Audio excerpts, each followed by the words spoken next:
Crunch! Barnaby the bear stepped on something small, hard, and round hidden beneath the fallen leaves. Barnaby the bear bent down and picked it up. It was a little brown nut wearing a funny little cap. "What a strange little thing," murmured Barnaby the bear, turning the smooth object over in a paw. Just then, Squeaky the squirrel dashed past, cheeks bulging, clutching another one of those capped nuts, an acorn. Squeaky the squirrel quickly dug a small hole, pushed the acorn inside, and covered it carefully with dirt.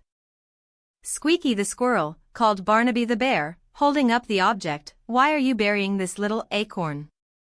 Squeaky the squirrel paused, wiping tiny paws. "That's my winter food, Barnaby the bear. This tiny acorn is packed with energy." "All this hard work for such a little acorn?" asked Barnaby the bear, looking around at the many nuts scattered under the giant oak tree. "Oh yes," chattered Squeaky the squirrel.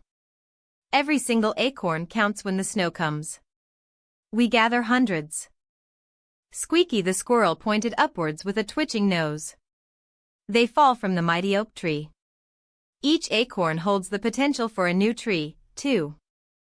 "So this little acorn could become a giant tree one day," gasped Barnaby the bear, looking at the nut with new respect. "If I forget where I buried it, maybe."